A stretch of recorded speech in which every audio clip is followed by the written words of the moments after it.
नमस्कार दोस्तों, मैं अखिलेश कुमार स्वागत करता हूं आपका अपने यूट्यूब चैनल मैथ है मस्ती में। दोस्तों, आज की इस वीडियो में हम देखेंगे विद्यासागर का अंक गणित है और ज्यामिति चैप्टर हम लोग पढ़ रहे हैं। पिछले वीडियो में हम लोगों ने किरण रेखा बिंदु इन सब पर बात किया था और उसके बारे में हम लोगों ने जाना था। आज हम देखेंगे किसी विशेष स्टेप की विशेष गुण के बारे में। तो चलिए शुरू करते हैं। और दोस्तों, ये सब थ्योरी बताने का कारण वजह ये है कि इन्हीं थ्योरी का प्रयोग हम क्या करेंगे, चैप्टर में प्रश्नमाला सॉल्व करने में करेंगे। इसीलिए हम इस पर ज़्यादा विशेष फोकस दे रहे हैं। हालांकि आप घबराइए मत, हम प्रश्नमाला भी कराएंगे, लेकिन इससे पहले प्रश्नमाला को ध्यान में रखते हुए हमें इन सारे थ्योरी को कराना पड़ रहा है ना। तो अच्छी बात है कि आप अगर इससे भी जानकारी रखते हैं तो कोई दिक्कत नहीं है। तो चलिए शुरू करते हैं। आज हम बात करेंगे त्रिभुज पर। आज बात करेंगे हम त्रिभुज पर, और त्रिभुज के संबंध में कौन कौन से चीज़ हम कितने अवधारणाएं हम प्राप्त कर सकते हैं, कितने प्रमेय को प्राप्त कर सकते हैं, इन सब पर बात करेंगे। तो सबसे पहले हम जान लेते हैं त्रिभुज होता क्या है। हालांकि आप जानते होंगे, फिर भी त्रिभुज होता क्या है। देखिए, हम लोगों ने पढ़ा था पीछे वीडियो में संरेख रेखाएं क्या होती हैं। ठीक है, संरेख रेखाएं क्या होती हैं, संरेख बिंदु क्या होता है। तो हम जानते थे कि अगर 3 या 3 से अधिक वैसे बिंदु जो तीनों बिंदुओं को एक रेखा स्पर्श कर दे, एक रेखा स्पर्श करें, तब कहा जाता है कि ये तीनों जो बिंदु हैं वो संरेख बिंदु हैं। लेकिन संरेख के साथ साथ हम अगर बात करें असंरेख बिंदु की, तो असंरेख बिंदु कौन सी होती हैं कि कोई भी कोई भी 3 बिंदु जो एक सीधे में ना हो, कोई भी 3 बिंदु, ये देखिए ये ABC एक ही सीध में है, इसको एक ही रेखा तीनों को काटते रहिए, लेकिन कोई भी 3 बिंदु जो एक सीध में ना हो, जैसे एक यहाँ हो गया, एक यहाँ होगा, तो इसको एक रेखा कभी नहीं काट सकती हैं। इसको एक रेखा कभी नहीं काट सकती है। यहाँ से एक रेखा खींचिएगा तो क्या हो जाएगा, यहाँ से एक रेखा खींचिएगा तो ये बच जाएगा, यहाँ से एक रेखा खींचिएगा तो फिर ये बिंदु बच जाएगा आपका। अगर यहाँ से एक रेखा खींचते हैं तो फिर हमारा क्या, ये वाला बच जाएगा बिंदु। तो इस तरह से हमारा जो बिंदु है ना, जब एक सीध में ना होता है तो हम उसे क्या बोलते हैं, असंरेख बिंदु बोलते हैं। तो इस स्थिति में हम क्या करते हैं, त्रिभुज का डिफिनीशन जो है इस तरह से भी दे सकते हैं कि 3 असंरेख बिंदुओं को मिलाने से जो आकृति बनती है तो उसे हम क्या कहते हैं, त्रिभुज कहते हैं। 3 असंरेख बिंदुओं को मिलाने से जो आकृति बनती है उसे हम क्या कहते हैं, त्रिभुज कहते हैं। या हम त्रिभुज का डिफिनेशन यूँ भी कह सकते हैं कि 3 भुजाओं से घिरे हुए रेखाखंड को त्रिभुज कहते हैं। देखिए ये रेखाखंड हुआ कि नहीं, ये दोनों मुहाना इसका क्या है, बंद है, सीमित है। यहाँ भी देखिए ये भी सीमित है, ये भी सीमित है, ये भी सीमित, सब सीमित है। तो ये रेखाखंड होता है। तो 3 रेखाखंडों से, एक रेखाखंड, 2 रेखाखंड, 3 रेखाखंड, 3 रेखाखंडों से घिरे हुए समतल क्षेत्र को क्या कहते हैं, त्रिभुज कहते हैं। क्या कहते हैं, त्रिभुज कहते हैं। आई होप आप इन सब के बारे में जानते होंगे। अब देखिए त्रिभुज के संबंध में हम क्या कह सकते हैं, इसके संबंध में हम यूँ कह सकते हैं,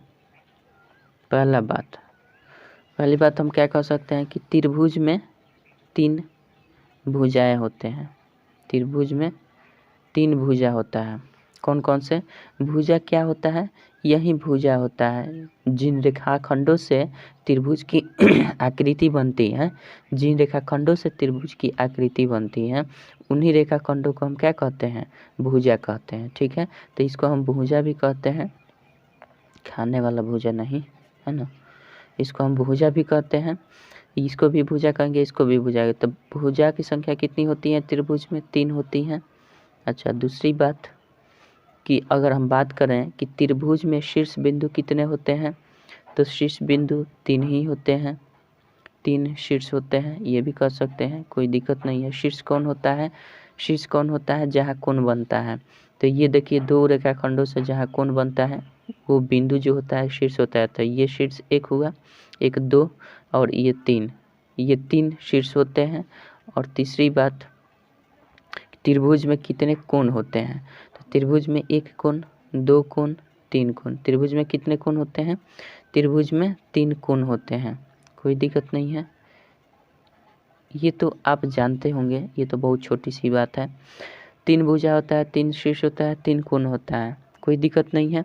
अब देखिए ये सब बात जानने के बाद अगर हम बात करें इसके प्रकार के बारे में, त्रिभुज के प्रकार के बारे में अगर बात करें, त्रिभुज कितने प्रकार का होता है, तो सबसे पहले त्रिभुज का प्रकार जानने से पहले हम इसका आधार जान लेते हैं कि किस आधार पर हम कहें कि त्रिभुज कितने प्रकार का होता है। तो हम त्रिभुज को विखंडित करने के लिए, त्रिभुज के प्रकार को जानने के लिए सबसे पहले हम इसके भुजा के अनुरूप देखते हैं, भुजा के अनुरूप, ठीक है। यानी भुजा के आधार पर, कौन से भुजा के आधार पर बात करें तो क्या हो जाता है बताइए। भुजा के आधार पर अगर बात करें तो त्रिभुज का जो प्रकार होता है ना, त्रिभुज का 3 प्रकार होता है। त्रिभुज के 3 प्रकार, त्रिभुज के 3 प्रकार होते हैं। 3 प्रकार होते हैं, कौन कौन से होते हैं? भुजा के आधार पर त्रिभुज के 3 प्रकार होते हैं, कौन कौन से होते हैं बता दीजिए। भुजा के आधार पर त्रिभुज के 3 प्रकार होते हैं, जानते हैं कौन? पहले तो समबाहु त्रिभुज होता है, समबाहु त्रिभुज, समबाहु त्रिभुज। समबाहु त्रिभुज कहने का मतलब समझते हैं? समबाहु कहने का मतलब ये है कि जैसे ये त्रिभुज हो गया है ना, ए बी सी। सम मतलब क्या होता है? बराबर। बाहु मतलब क्या होता है? भुजा। सम मतलब बराबर, बाहु मतलब भुजा, मतलब बराबर भुजा। यानी कहने का मतलब सब भुजा जो होगा ना एक दूसरे के बराबर होंगे। मतलब जितनी लंबाई ए बी की होगी उतनी लंबाई बी सी की होगी, उतनी ही लंबाई ए सी की होगी।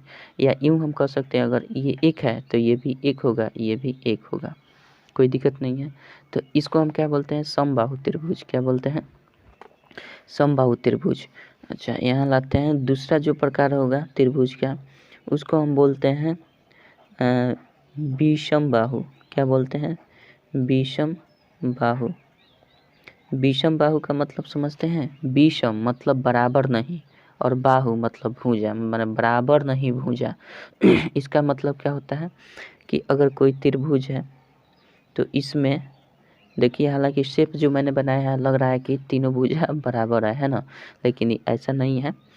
इसको अगर ए बी सी मान ले तो अगर ये 1 है तो ये 2 होगा, ये 3 होगा, इस तरह से कुछ होगा। हालांकि ऐसे मैंने जिस तरह से शेप बनाया है लग रहा है कि सब बराबर है, ठीक है, लेकिन डिनोशन के आधार पर हम कह रहे हैं, है ना।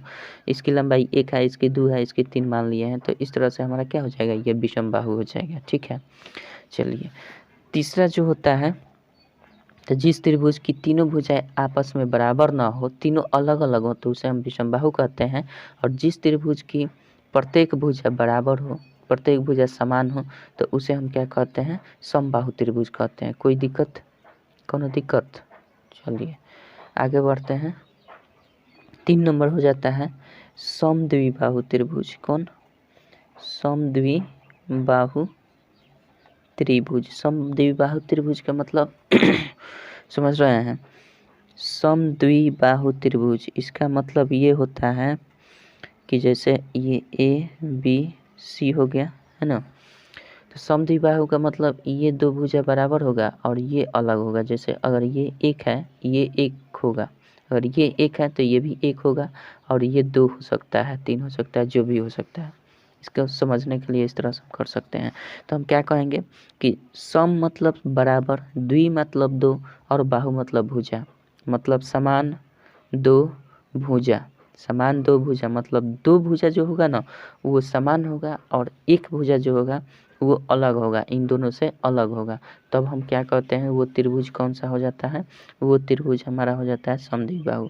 तो हम यूँ कह सकते हैं कि जिस त्रिभुज की 2 भुजाएं समान हो उसे हम समद्विबाहु त्रिभुज कहते हैं। कोई दिक्कत नहीं है? कोई दिक्कत नहीं है। तो ये हमारा आधार बन गया किस तरह से? ये हमारा भुजा का आधार बन गया। क्या? ये भुजा के आधार पर हमारा त्रिभुज का प्रकार 3 निकल गया। अगर हम बात करें कोण के आधार पर त्रिभुज का प्रकार, तो क्या हो जाएगा? कोण के आधार पर, कोण के आधार पर त्रिभुज का प्रकार देखें तो जानते हैं क्या होता है? कोण के आधार पर त्रिभुज का प्रकार 1 नंबर हो जाता है अधिक कोण। 1 नंबर अधिक कोण हो जाएगा। दूसरा हो जाता है अधिक कोण, दूसरा हो जाएगा न्यून कोण, है ना। अधिक कोण, न्यून कोण, तीसरा हो जाएगा समकोण। कोई दिक्कत है? समकोण, ठीक है। अब देखिए अधिक कोण किस तरह से कह सकते हैं। अधिक कोण के लिए हम यूँ कह सकते हैं कि जिस त्रिभुज की एक कोण ए बी सी, अगर ये कोई त्रिभुज है तो जिस त्रिभुज का कम से कम एक कोण अधिक कोण हो तो उसे हम क्या कहते हैं? अधिक कोण कहते हैं, ठीक है। जिस त्रिभुज में कम से कम एक कोण अधिक कोण हो तो उसे हम अधिक कोण कहते हैं। कोई दिक्कत नहीं है। न्यून कोण त्रिभुज किसे कहते हैं? ये न्यून कोण सब में त्रिभुज लगा लीजिएगा। न्यून कोण त्रिभुज क्या होता है? जिस त्रिभुज की सभी कोण न्यून कोण हो, जिस त्रिभुज के सभी कोण न्यून कोण हो उसे हम क्या कहते हैं? जिस त्रिभुज के सभी कोण न्यून कोण हो उसे हम क्या कहते हैं? न्यून कोण त्रिभुज कहते हैं। यानी ये कोण जो होगा ना 90 डिग्री से कम होगा, ये कोण जो होगा 90 डिग्री से कम होगा, ये जो कोण होगा 90 डिग्री से कम होगा, तो इसको हम क्या बोलते हैं? न्यून कोण त्रिभुज बोलते हैं। कोई दिक्कत नहीं है। अच्छा, समकोण त्रिभुज क्या होता है? समकोण त्रिभुज समकोण त्रिभुज क्या होता है? जिस त्रिभुज की एक कोण समकोण हो अर्थात 90 डिग्री हो, इसको हम 90 डिग्री से डिनोट करते हैं, ठीक है। जब भी देखिए ऐसी परपेंडिकुलर दिखे रेखा, ऐसी दो रेखाखंड अगर परपेंडिकुलर दिखे तो समझिए कि इस तरह से बना कोण जो होता है ना 90 डिग्री के होता है। और इससे अगर थोड़ा सा भी इधर झुक जाए तो ये समझिए कि 90 डिग्री से अधिक हो रहा है। इससे थोड़ा सा इधर झुक जाए इस तरह से तो समझिए कि ये 90 डिग्री से कम बन रहा है कोण, ठीक है। तो ये इसी जब 90 डिग्री से कोण कम बनता है तो उसको हम न्यून कोण कहते हैं।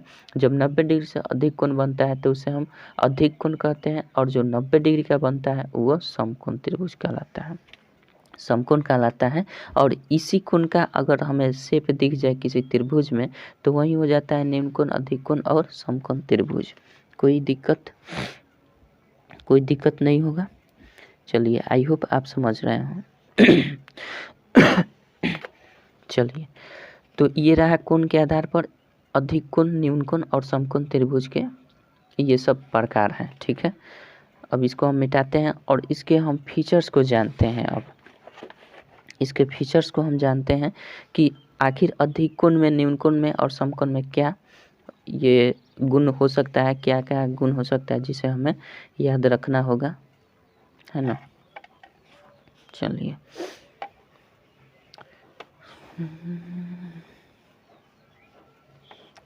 समझ में तो आ रहा होगा, समझ में आ रहा है ना। चलिए, बात करते हैं किस पर? अधिक कोण पर। पहला क्या था? एक नंबर था हमारा अधिक कोण, ठीक है। अभी कोने पर बात कर रहे हैं, अधिक कोण त्रिभुज, है ना। दूसरा था न्यून कोण त्रिभुज, न्यून कोण त्रिभुज। तीसरा क्या है? समकोण त्रिभुज, यही ना था, समकोण त्रिभुज। अधिक कोण त्रिभुज के संबंध में अगर हम बात करें तो अधिक कोण को तो मैंने बता दिया कि जिस त्रिभुज का एक कोण कम से कम एक कोण अधिक कोण हो उसे अधिक कोण त्रिभुज कहते हैं। न्यून कोण त्रिभुज क्या होता है? जिस त्रिभुज का सभी कोण न्यून कोण हो उसे न्यून कोण त्रिभुज कहते हैं। समकोण क्या होता है? जिस त्रिभुज का एक कोण समकोण हो कम से कम तो उसे समकोण त्रिभुज कहते हैं। अब त्रिभुज के फीचर्स के बारे में अगर हम बात करें तो त्रिभुज का गुण क्या होता है? त्रिभुज का गुण क्या होता है? त्रिभुज के गुण ये होता है कि त्रिभुज का पहला गुण लिख सकते हैं कि त्रिभुज के तीनों कोणों का योग जानते हैं कितना होता है? तीनों कोणों का योग कितना होता है? का योग 180 डिग्री होता है, ठीक है। अगर कोई त्रिभुज है, जैसे मान लीजिए ये त्रिभुज है, तो इस कोण को, एक को, दो को और ये तीन को, एक दो तीन, तीनों कोणों को अगर जोड़ेंगे ना तो 180 डिग्री उनका मान होता है। तो ये हमारा त्रिभुज का गुण होता है। अब देखिए, अगर हम अधिक कोण की बात करें इसमें, ये तो त्रिभुज का सम्मिलित रूप से त्रिभुज का ये गुण होता है कि तीनों कोई भी त्रिभुज हो, चाहे न्यून कोण हो, अधिक कोण हो, समकोण हो, कोई भी त्रिभुज हो, त्रिभुज के तीनों कोणों का योग 180 डिग्री होता ही होता है। ठीक है, अब बात करते हैं अगर हम अधिक कोण के, तो कोई भी त्रिभुज अगर अधिक कोण है, जैसे ये मान लिए ये त्रिभुज कोई अधिक कोण है ना, तो अधिक कोण के संबंध में हम क्या कह सकते हैं कि किसी भी त्रिभुज में अधिक से अधिक एक ही अधिक कोण हो सकता है। किसी भी त्रिभुज में अधिक से अधिक एक ही कोण अधिक कोण हो सकता है, इसके अतिरिक्त कभी नहीं हो सकता है दो। अगर चाहे किसी त्रिभुज में हम दो अधिक कोण बना लें तो ये नामुमकिन है। कभी भी आप एक त्रिभुज में दो अधिक कोण नहीं बना सकते हैं, केवल और केवल एक ही अधिक कोण बन पाएगा, इससे अधिक नहीं बन पाएगा। ठीक है, चलिए उसी तरह अगर न्यूनकोण की बात करें तो किसी भी त्रिभुज में आप अधिक से अधिक कितना, अधिक से अधिक आप 3 न्यूनकोण बना सकते हैं। अधिक से अधिक कितना न्यूनकोण बना सकते हैं, अधिक से अधिक आप 3 न्यूनकोण बना सकते हैं, लेकिन कम से कम आप 2 न्यूनकोण बनाएंगे, कम से कम एक नहीं, कम से कम आपको किसी भी त्रिभुज में एक 2 न्यूनकोण ही होता है, न्यूनकोण 2 ही होता है। और किसी भी त्रिभुज में आप न्यूनकोण देखेंगे तो 2 न्यूनकोण, कम से कम 2 न्यूनकोण आता है और अधिक से अधिक 3 न्यूनकोण आता है। ठीक है, तो ये होता है हमारा न्यूनकोण के संबंध में। जैसे ये यहाँ अगर हम अधिक कोण बना दिए तो देखिए ये कम से कम 2 ही, अगर एक अधिक कोण बन जाता है तो ये क्या हो जाता है, 2 न्यूनकोण होना ही होना है इसको। ठीक है, अगर एक अधिक कोण हो गया तो 2 न्यूनकोण होगा। तो इस तरह से हम देख रहे हैं क्या कि कम से कम किसी भी त्रिभुज में न्यूनकोण की संख्या कम से कम 2 ही हो सकती है, एक नहीं, एक तो कभी हो ही नहीं सकती। ठीक है, न्यूनकोण की संख्या अधिक से अधिक 3, कम से कम 2 हो सकती है, एक नहीं हो सकती। लेकिन इसमें अधिक कोण में बात करें तो त्रिभुज, किसी भी त्रिभुज में अधिकतम कोण, अधिक कोण की संख्या कितनी हो सकती है, केवल और केवल एक हो सकती है। ठीक है, केवल और केवल एक ही हो सकती है। और समकोण त्रिभुज में बात करें तो किसी भी त्रिभुज में समकोण भी केवल और केवल कितना, एक ही हो सकती है। किसी भी त्रिभुज में किसी भी शीर्ष से लेकर अगर हम समकोण बनाते हैं तो उसमें केवल और केवल एक ही समकोण हो सकता है, अन्य 2 न्यूनकोण ही होगा। तो ये बात आप शायद समझ गए होंगे। ठीक है, तो इस चीज़ को ध्यान में रखिएगा। चलिए आगे बढ़ते हैं। ये तो बात समझ गए, आगे हम बढ़ते हैं। अब देखते हैं थोड़ा सा त्रिभुज में एडवांस लेवल पर। एडवांस का जो इस चैप्टर में प्रयोग होगा उन्हीं से संबंधित रिलेटेड हम बता रहा हूँ। चलिए अब बात करते हैं थोड़ा सा त्रिभुज के गुण के बारे में। त्रिभुज के गुण क्या है, कि इस प्रकार से इसमें थ्योरी बनता है। चलिए त्रिभुज के गुण लिख सकते हैं। त्रिभुज के गुण में क्या हो जाएगा, अगर देखिए कोई भी त्रिभुज है ना, कोई भी त्रिभुज है, जैसे मान लीजिए कि इसको हम त्रिभुज मान लिया, ए बी और सी है। ठीक है, इस त्रिभुज में ये त्रिभुज है, ये तो हम जानते हैं कि किसी भी त्रिभुज का तीनों कोणों का माप कितना होता है, 180 डिग्री होता है, ये समझते हैं। अगर हम क्या करें, इस त्रिभुज को हम थोड़ा सा किसी भी त्रिभुज के एक भुजा को अगर हम बढ़ा दें, जैसे मान लीजिए हम इसको एफ कर देते हैं, कोई दिक्कत नहीं है। किसी भी त्रिभुज के एक भुजा को अगर हम बढ़ा देते हैं ना, तो इस त्रिभुजा को जो बाहर ये कोण बनता है, इस त्रिभुज के बाहर जो ये कोण बनता है, इस त्रिभुज के कोण को हम क्या कहते हैं, बहिष कोण कहते हैं। कौन सा कोण, बहिष कोण कहते हैं। ठीक है, बहिष कोण इस त्रिभुज को कहते हैं। तो हम लैंग्वेज के रूप में किस तरह से कर सकते हैं, हालांकि आप सबसे मेन इसमें चीज़ है ये कि आप इसको फिगर से समझ लें कि किसको क्या कहते हैं। लैंग्वेज में अगर बात करें, किसको हम लैंग्वेज में किस तरह से डिफाइन करें, तो हम यूँ कह सकते हैं कि किसी भी त्रिभुज के एक भुजा बढ़ाने से उसके बाहरी जो कोण बनता है उसी को हम क्या कहते हैं, बहिष कोण कहते हैं। कोई दिक्कत नहीं है। और इसको हम डिनोट करने के लिए हैं, आपको बता देते हैं कि इसको हम क्या कह देंगे, बहिष कोण। ये बहिष कोण के कई रूप हो सकते हैं, किस प्रकार से हो सकता है, हमने बोला क्या है कि किसी भी त्रिभुज के किसी भी भुजा को अगर आगे बढ़ा देते हैं तो उसके बाहर जो कोण बनते हैं उसको बहिष्कोण कहते हैं। अगर इसको हम यहाँ कर दें तो इसमें बहिष्कोण कौन सा हो जाएगा, ये हो जाएगा, गलत, ये वाला होगा बाहर। बाहर को हम क्या कहेंगे, बहिष्कोण। अगर इसी त्रिभुज में अगर यहाँ हम कर दें तो बताइए इसमें बहिष्कोण कौन सा हो जाएगा, इसमें बहिष्कोण कौन सा होगा, ये वाला होगा, कोई दिक्कत नहीं है, ये वाला होगा ना। तो इस तरह से हमारा त्रिभुज का बहिष्कोण को हम इस तरह से डिफाइन करते हैं कि किसी भी त्रिभुज में किसी भी भुजा को आगे बढ़ाने से जो उसके बाहरी कोण बनते हैं, उस भुजा पर जो बाहरी कोण बनते हैं उसे हम क्या कह देते हैं, उसे ही हम बहिष्कोण कहते हैं। ये तो बात समझ गए। अब देखिए यहाँ जब ये बहिष्कोण है ना, तो ये जो शेष के दो कोण हैं बाहर अंदर अंदर अंदर जो शेष दो कोण हैं, इसको हम जानते हैं क्या कहते हैं, इसको हम कहते हैं अभिमुख कोण। इसे हम क्या कहते हैं, अभिमुख अभिमुख कोण कहते हैं, या फिर हम क्या कहते हैं, सुदूर अंतर कोण। सुदूर अंतः कोण ये बहिष्कोण होता है, और इस बहिष्कोण का ये सुदूर अंतः कोण कहिए, या फिर हम क्या कहते हैं इसको, चलिए इसको और इसको हम क्या कह देते हैं, इन दोनों कोणों को हम जानते हैं क्या कहते हैं, इन दोनों कोणों को हम कहते हैं सुदूर अंतः कोण, सुदूर अंतः कोण, ठीक है। या इसी को हम कहते हैं अभिमुख कोण। क्या कहते हैं, अभिमुख कोण कहते हैं, ठीक है। समझ में तो आ रहा है। इसको क्या कहते हैं, अभिमुख कोण कहते हैं। इस कोण को अगर त्रिभुज को आगे हम बढ़ा देते हैं तो यहाँ जो बहिष्कोण बनेगा, तो इस बहिष्कोण का सुदूर अंतः कोण ये हो जाता है, सुदूर अंतः कोण ए और बी हो जाएगा, और इसी को हम अभिमुख कोण भी कहते हैं। तो ये बात ध्यान में रखिएगा हमेशा हमेशा के लिए, ठीक है। अब देखिए अब क्या होता है, अब इसमें होता है कि फीचर्स होता है, क्या होता है कि एक नंबर हम कह सकते हैं कि किसी भी त्रिभुज के प्रत्येक शीर्ष पर दो बहिष्कोण होते हैं। किसी भी त्रिभुज के अगर हम बात करें, एक नंबर आप लिख सकते हैं, किसी भी त्रिभुज के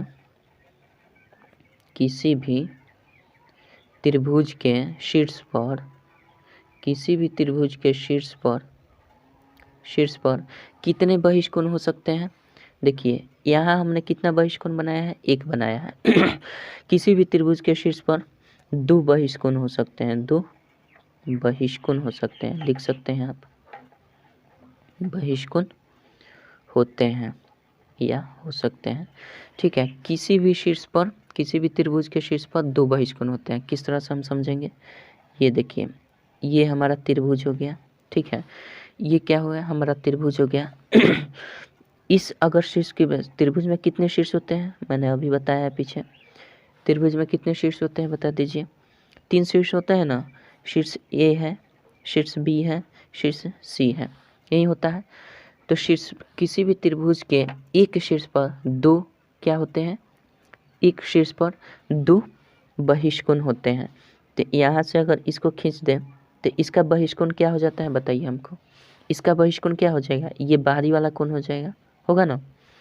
अब देखिए अगर इसको हम हटा देते हैं, इसको थोड़ी देर के लिए, मान लीजिए मैंने इसको ढक दिया है, थोड़ी देर के लिए ढक दिया है, तो इसको अगर हम आगे बढ़ा दें तो इसके लिए बहिष्कोण कौन सा होगा, अगर ये नहीं है तो इसके लिए बहिष्कोण कौन सा होगा बताइए, ये बी हो जाएगा, ये कोनवा हो जाएगा, ये वाला कोण हो जाएगा, और ये कोनवा होगा ना, होगा।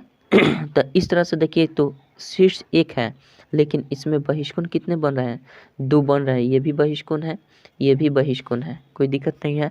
इसी प्रकार से इस शीर्ष पर कितना बहिष्कोण बनेंगे, दो बहिष्कोण। इस पर कितना बहिष्कोण बनेंगे, दो। अगर इसको हम ढक दें तो ये क्या हो जाएगा, ये वाला बहिष्कोण हो जाएगा। अगर हम इसको ढक दें, इसको ढक दें तो ये किस तरह से, इस तरह से और इस तरह से बन रहा है, तो ये बहिष्कोण हो जाएगा, कोई दिक्कत नहीं है। तो इस शीर्ष पर कितने बहिष्कोण बने, दो बहिष्कोण बने। इसी प्रकार से अगर हम इसको करें, इसको आगे बढ़ाएं तो ये वाला बहिष्कोण हो जाएगा, और इसी प्रकार से अगर हम इसको आगे बढ़ाएं तो हमारा बहिष्कोण ये वाला हो जाएगा, कोई दिक्कत नहीं है। तो अब देखिए इसके साथ साथ ये जो बहिष्कोण हो रहा है ना, ये दोनों बहिष्कोण बराबर होते हैं, इन दोनों बहिष्कोण क्या होते हैं, अगर ये बहिष्कोण का कोण x आ गया तो समझिए कि इसका भी मान x ही होता है। ये बहिष्कोण के नियम है। अगर इसका मान x y है तो इसी का मान भी y होता है, यानी प्रत्येक शीर्ष पर दो बहिष्कोण होते हैं और उन दोनों बहिष्कोण आपस में समान कोण के होते हैं, मतलब समान होते हैं। दोनों बहिष्कोण क्या होते हैं, समान होते हैं आपस में, कोई दिक्कत नहीं है। तो हम इस तरह से क्या कर सकते हैं, अगर हम इसको x माने हैं तो ये भी x ही हो जाएगा, ठीक है, कोई दिक्कत नहीं है। अगर इसको हम 1 मान लें, ऐसे समझिए, इसको 2 माने, इसको 3 माने, इसको हम 4 माने, ठीक है। इस तरह से अगर करें तो हम क्या कर सकते हैं, बहिष्कोण हमेशा किसी एक शीर्ष पर, किसी त्रिभुज के एक शीर्ष पर दो बहिष्कोण होते हैं, दोनों बहिष्कोण का मान क्या होता है, समान होता है। तो हम क्या लिख सकते हैं, अगर इस कोण का मान 1 है तो और इसका 2 है तो हम क्या लिख सकते हैं, 1 बराबर 2, मतलब कोण, इस कोण का मान इस कोण के बराबर होगा चूंकि बहिष्कोण है। इस कोण का मान इस कोण के बराबर होगा तो हम क्या लिख सकते हैं, कोण 3 बराबर कोण 4 लिख सकते हैं ना, कोण 3 बराबर कोण 4 लिख सकते हैं, कोई दिक्कत नहीं। इसी प्रकार से हम इसको अगर 5 माने, इसको 6 माने तो हम क्या लिख सकते हैं, कोण 5 बराबर कोण 6 लिख सकते हैं। क्योंकि बहिष्कोण क्या होता है, किसी एक बिंदु पर, किसी एक शीर्ष पर, त्रिभुज के एक शीर्ष पर बहिष्कोण बराबर होते हैं, कोई दिक्कत नहीं है। ये तो बात समझ गया। चलिए अब हम बात करते हैं इसको मिटा देते हैं, थोड़ा ज़्यादा गचपच हो गया है, मिटाते हैं। इसी के संबंध में बहिष्कोण के ही संबंध में अभी बात कर रहे हैं। बहिष्कोण के संबंध में और क्या तथ्य हो सकते हैं, बहिष्कोण के संबंध में और क्या तथ्य हो सकते हैं, इसको देखते हैं।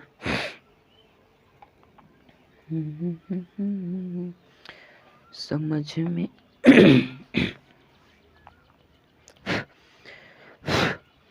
चलिए अब मान लीजिए कि ये त्रिभुज है ना, बहिष्कोण पर बात कर रहे हैं। ये तो हम समझते हैं ये वाला जो कोण है बहिष्कोण है। अब इसके संबंध में ये भी बताया जाता है कि ये जो बहिष्कोण है ना, ये जो बहिष्कोण है ये तो सुदूर अंतःकोण इसका हो जाएगा ये सुदूर अंतःकोण हो जाएगा, इस कोण का सुदूर अंतःकोण ये और ये हो जाएगा, होगा ना, ये सुदूर अंतःकोण हो जाएगा, या इसको अभिमुख कोण बोलते हैं, ये समझते हैं। अब कहता है कि हई जो कोणवा है ना, ये कोणवा इन दोनों कोण के मान के योग के बराबर होता है।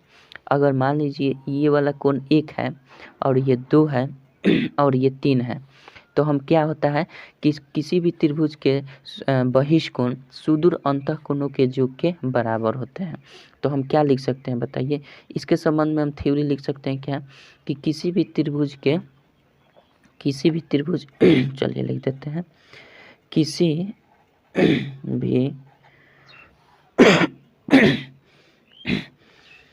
किसी भी त्रिभुज के बहिष्कोण क्या होते हैं, किसी भी त्रिभुज के बहिष्कोण जो होते हैं ना, सुदूर अंतःकोणों के योग के बराबर होते हैं। क्या, सुदूर कहिए या अभिमुख कहिए, सुदूर अंतःकोणों के योग के क्या होते हैं, योग के बराबर होते हैं। क्या होते हैं, योग के बराबर होते हैं, ठीक है। अब लिखेंगे नहीं थ्योरी, ठीक है, आप लोग लिख लीजिएगा, मैं बोल दे रहा हूँ। किसी भी त्रिभुज के बहिष्कोण सुदूर अंतःकोणों के योग के बराबर होते हैं। ये जो कोण है ना, ये एक जो कोण है इसमें, ये किसके बराबर होंगे, कोण 2 और कोण 3 के योग के बराबर होता है, ये ध्यान में रखिएगा।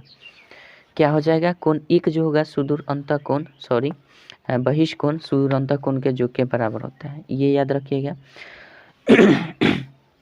ये तो समझ गए।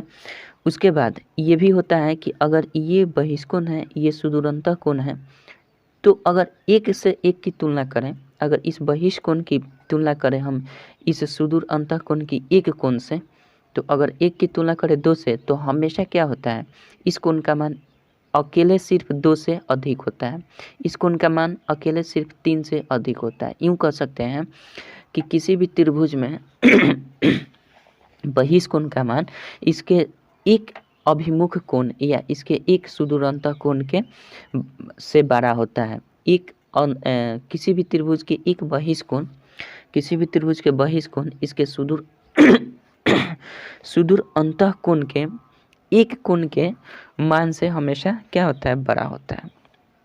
तो हम क्या लिख सकते हैं, कोण एक का मान हमेशा क्या होगा, बड़ा होगा किससे, केवल 2 से, केवल 2 से। कोण एक का मान किससे बड़ा होगा, केवल 2 से। यूँ कह सकते हैं कोण एक का मान किससे बड़ा होगा, केवल 3 से, कोण 3 से। ठीक है, ये समझ रहे हैं। लेकिन अगर इन दोनों को मिला दें तो ये इन दोनों का योग इसके बराबर हो जाता है, जो ये वाला है। ठीक है, ये समझते हैं। अकेले रूप में बहिष्कोण का मान सुदूर अंतः कोण के एक कोण के से हमेशा क्या होता है, बड़ा होता है। ये तो हो गया सुदूर अंतः कोण के संबंध में हम लोगों ने बात कर लिया। ये हो गया। चलिए आगे अब बढ़ते हैं। समझ गए बहिष्कोण क्या होता है। किसी भी त्रिभुज के एक भुजा को आगे बढ़ाने से जो बाह्य कोण बनता है त्रिभुज पर, त्रिभुज के शीर्ष पर, तो हम उसे क्या कहते हैं, बहिष्कोण कहते हैं। और बहिष्कोण के संबंध में हमने क्या जाना कि बहिष्कोण सुदूर अंतः कोणों के योग के बराबर होता है। क्या होता है, बहिष्कोण होता है सुदूर अंतः कोणों के योग के बराबर होता है। और बहिष्कोण में क्या होता है, हमारा बहिष्कोण किसी भी एक सुदूर अंतः कोणों से हमेशा बड़ा होता है। ठीक है, चलिए आगे अब बढ़ते हैं। हम इसमें बात करते हैं किसी त्रिभुज में। अब बात करते हैं कि किसी भी त्रिभुज में क्या होता है, किसी भी त्रिभुज में सम्मुख बराबर भुजाओं के सम्मुख कोण क्या होते हैं, बराबर होते हैं। जैसे ए बी और सी हो गया, ये कोई त्रिभुज है।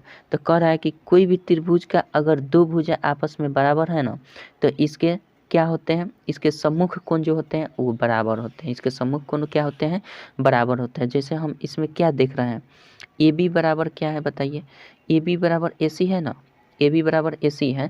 तब हम क्या कह सकते हैं कि इसका जो सम्मुख कोण है ना वो आपस में बराबर होता है।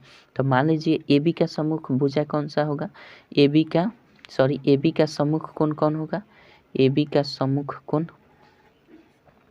ए बी का सम्मुख कोण की बात करें तो क्या हो जाएगा, ए बी का सम्मुख कोण ये होगा कोण ए सी बी, कोण ए सी बी होगा ना, कोण ए सी बी।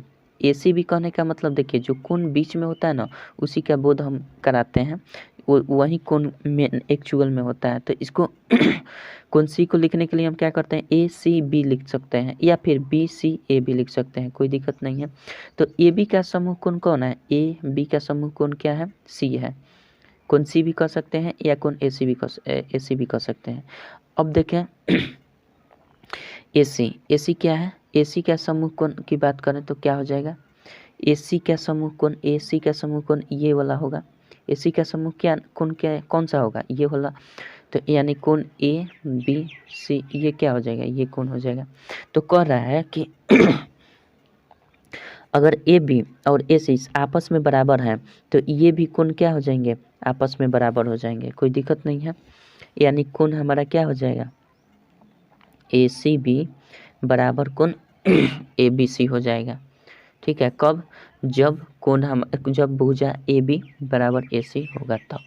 ठीक है, तो इसका थ्योरी क्या बनता है कि किसी भी त्रिभुज में दो अगर भुजा समान होती हैं या दो आपस में बराबर होती हैं तब इसके जो सम्मुख कोण बनते हैं वो आपस में बराबर होते हैं, कोई दिक्कत नहीं है। तो इसको हम यूँ कह सकते हैं कि बराबर भुजाओं के सम्मुख कोण क्या होते हैं, बराबर होते हैं। बराबर भुजाओं के सम्मुख कोण क्या होते हैं, बराबर होते हैं। ये समझ गए। इसको हम उल्टा भी कर के लिख सकते हैं। उल्टा क्या लिख सकते हैं कि अगर किसी त्रिभुज में दो कोण आपस में बराबर होता है उसके सम्मुख भुजाएं क्या होती हैं, बराबर होती हैं। इसी त्रिभुज में अगर हम कोण से लेकर चलें, कोण से लेकर तो किसी भी त्रिभुज में अगर दो कोण बराबर होते हैं या यूँ कह सकते हैं कि बराबर कोणों के सम्मुख भुजा बराबर होती है, बराबर कोणों के सम्मुख भुजा बराबर होती हैं।